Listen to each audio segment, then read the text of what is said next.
Hi guys, James from DBG here and welcome to another video.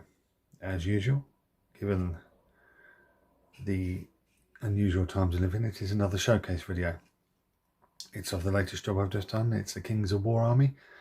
It's Northern Alliance, for those of you who know what Kings of War, what different Kings of War armies there are. And the miniatures are, the bulk of them are from an awesome company called Shield Wolf Miniatures, which is the wolves, the bears, and the shield maidens, and then the trolls and the miniature at the front can't really see because of there goes my light. You can't really see because of the Ice Phoenix floating above our head. We'll have a look at her properly in a minute. Are from a company, I'm going to try and pronounce this properly, called Mierce, which is M-I-E-R-C-E, so Mierce. Well, that's why I'm pronouncing it. And I have to say, bloody fun to paint. It's really enjoyable. Obviously, trying to get 30 miniatures on one base for the Kings of War multi-basing thing was a bit of a challenge. But luckily the client has already pre-drilled all the feet with pins. So it's just a case of building the base, which is, I've done a video many years ago, many years ago, on building Kings of War bases.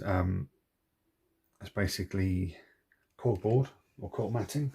I'll show you a piece of that now. I just happen to have a bit on the side. So it's just this cork matting, and it's easy. You just rip it. You just rip it to pieces, rip it to place, and it looks like sort of like plateaued rock.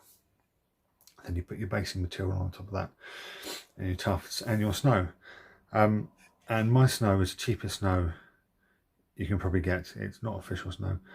I use a mix of baking powder and bicarbonate of soda. So yes, there's a chance over quite a long period of time that it may yellow a bit, but in my experience it hasn't done that. And then you just PVA it on, tap it off, and away you go, you've got a lovely snow basis. Anyway, without further ado, let's have a look at some of these miniatures. Right, so over here we have a unit of wolves, then we have a unit of warriors. These are the Shield Wolf miniatures and Northern Alliance Shield Maidens. There's a nice mix of weapons in there. There's swords, axes, maces, ball and chain. They all have really good shields. Then over there we have one of the heroes riding an ice bear. We have a unit at the back of more polar bear riders, and then we have a unit of 4 trolls with free-handed banner over there. Now, the polar bears are so much fun. I just can't, they're just really easy. Yeah, they're just really easy to paint. We'll have a look at them in a minute. But the fur is literally just a 4-level dry brush. I know that sounds a lot, but this is a 4-level dry brush, which is, you start off with, I'm using Citadel paints here, by the way. So Eshin Grey, then you dry brush Dawnstone, then you dry brush Administratum Grey, then you dry brush Ulthuan Grey. This is more over the raised areas where the musculature is, and then finally White Scar. Again, there's a little dusting over the well, where the most prominent muscles and fur would be. Bish bash bosh. You've got your fur done, and everything else was layered, washed, and highlighted in the usual fashion. Anyway, so let's get this girl out of the way first. she is kind of in the way, but here is the ice. I think she's an ice queen or an ice witch with her ice phoenix, which is the easiest thing to do. So all I did was a mix. Well, it wasn't really mix. It was I painted the whole phoenix in Orphan Grey. Then I got some Calgar blue and wet blended it through on the leading edge of the wings and down the centre of the body towards the tail. Then I put a glaze of Gilliman blue over the whole thing. Over the whole phoenix. Then let that dry. Then I put another one towards the centre and the trailing edge of the wings. Let that dry. And then just a quick flicky dry brush of Orphan Grey and then White Scar. Bish bash bosh, you've got yourself a rather nice looking ice phoenix. And then everything else. There's feathers, there's leather strappings, gold trinkets, and a nice sword and eagle head. So yeah, so we're going to put her to one side so her bird doesn't act like an umbrella. Then we've got the wolves. Now, the client said that these wolves were quite difficult to build. And I can see there's quite a lot of filler in places. I've actually painted it up as leather strapping around the necks. So there's like leather straps underneath the chains around the necks. And I think there might have been a few other bits and bobs in legs and stuff.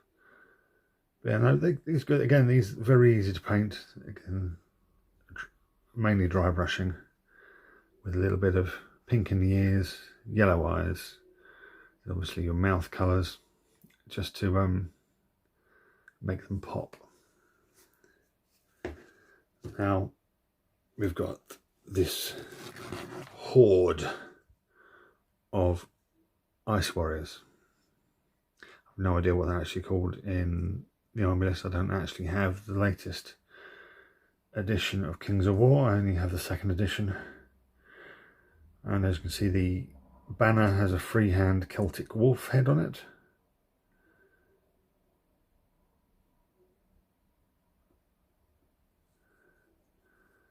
And then I chose blue for the cloaks because I knew there'd be lots of snow.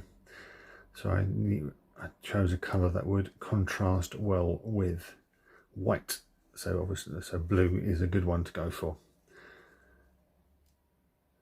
And also, it's not as garish as red would have been, because that would have been the other colour, red or green. But I chose blue, and it's worked really well. And you can see that Shield Wolf have done a really good job on creating female characters and female miniatures that aren't overly sexualized. I know that's a big thing currently,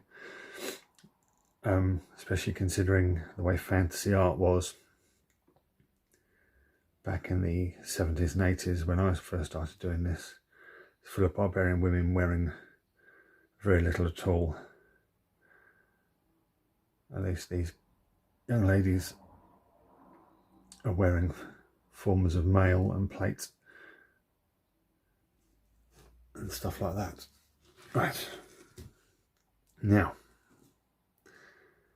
this is possibly my favourite miniature of the whole lot. I believe she's a character for the army, and this was such fun to do. It really was such fun. There's lots of little details like the chest and the satchel. These giant icicles, well, I assume they're icicles. I've painted them as icicles, which I did in exactly the same way as I did the phoenix.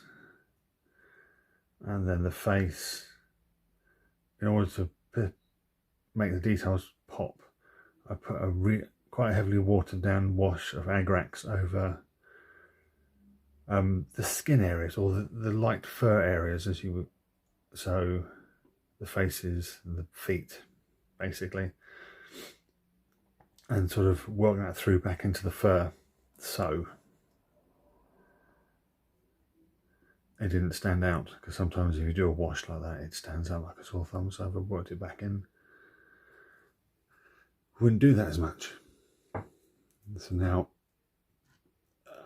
I'm really conscious about dropping these. That's the only issue with multi-basing. If you drop them, there's a chance that multiple parts can come off, more so than if you just drop a single miniature. Anyway, so I think you can see why I love these models so much.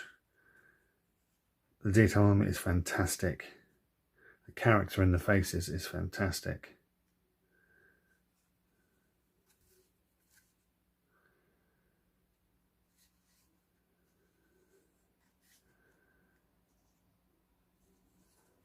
Yeah, and they were just such fun to paint.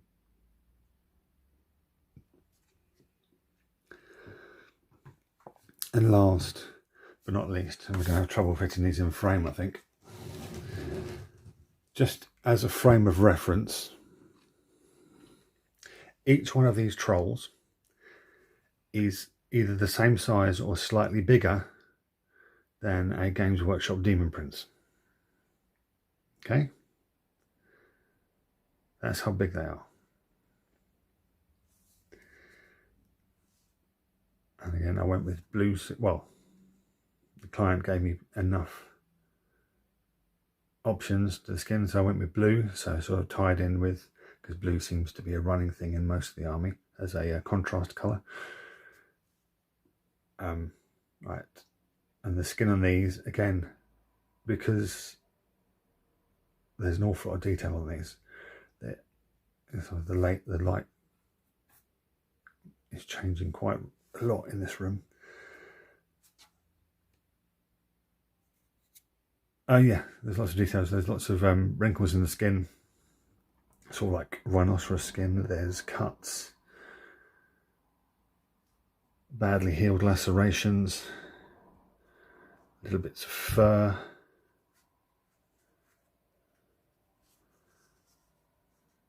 things like that all over there. So I thought the best way to do this was, again, to dry brush. So I started off with the fang. Basically I used Space Wolf colours. Started off with the fang, then I did rust grey, then Fenrisian grey. Then when it was all dry, I put a wash of Drakenhof Nightshade over the whole of the skin. So that sort of unified the dry brush and stopped the chalkiness. Then I did the lightest dry brush you could possibly imagine over the exposed musculature. Because you can see veins and stuff on the arms and what have you, with Fenrisian grey. And then after that, I sort of unified it with a glaze. I mixed up a nice glaze using Fenrisian grey. That's basically watering it down quite a lot, using Lamia medium, so I kept the properties of being a paint. I sort of unified the skin so it wouldn't look chalky, and then we did the rest of the colours. Again, the horns on top, again, simple dry brush. It's Karak stone as a base. Then non-oil. I know some people use Agrax, but I use non-oil because I wanted it slightly darker. And then a dry brush of Karak stone, and then finally pallid witch flesh over that, which I think has done a really good effect and sort of tied in all the cracks, because there's lots of, obviously leaving the middle of the horns really quite dark, which is why I use non-oil, because you know the bone marrow is actually slightly, well, it's more of a blacky brown than a browny brown. So yeah, so that is the stone trolls, and then there is the very orky style horned skull there. So there it is. That is another quarantine job done. Let's just get everything back. So yeah, on to the next. Hopefully this won't last much longer, so we can get back to some sort of normal life. Anyway, as usual guys, check out all the links in the description to everything and everyone. Goblin Gaming, White Shark Gaming, the other ones I can never remember, and Patreon as well. And as always, thanks for watching, stay safe, and I'll catch you next time.